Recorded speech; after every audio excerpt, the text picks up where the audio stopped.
Hi అండి, welcome to Sanhita vlogs.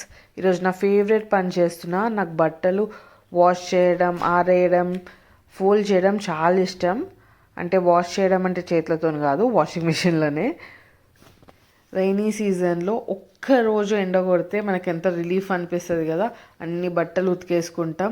And అట్లే సమ్మర్లో అందరు ఎండలు అమ్మో అనుకుంటే నాకు అప్పుడు మాత్రం చాలా హ్యాపీగా ఉంటుంది, ఎందుకంటే మంచిగా బట్టలు ఆరిపోతాయని.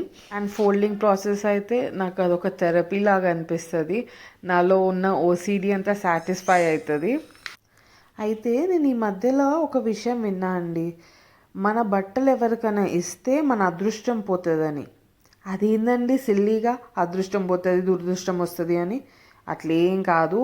ఎవరికన్నా అవసరం ఉంటే ప్లీజ్ గివ్. హెల్పింగ్ హ్యాండ్ చాలా ఇంపార్టెంట్. అండ్ చాలామంది బట్టలు లేకుండా చాలా సఫర్ అవుతారు. ఇవన్నీ మూఢనమ్మకాలే, నాకైతే అస్సలు నచ్చదు. Please help others. Thank you for watching Sanhita vlogs. Please like, share, subscribe. Meet you tomorrow. Bye bye.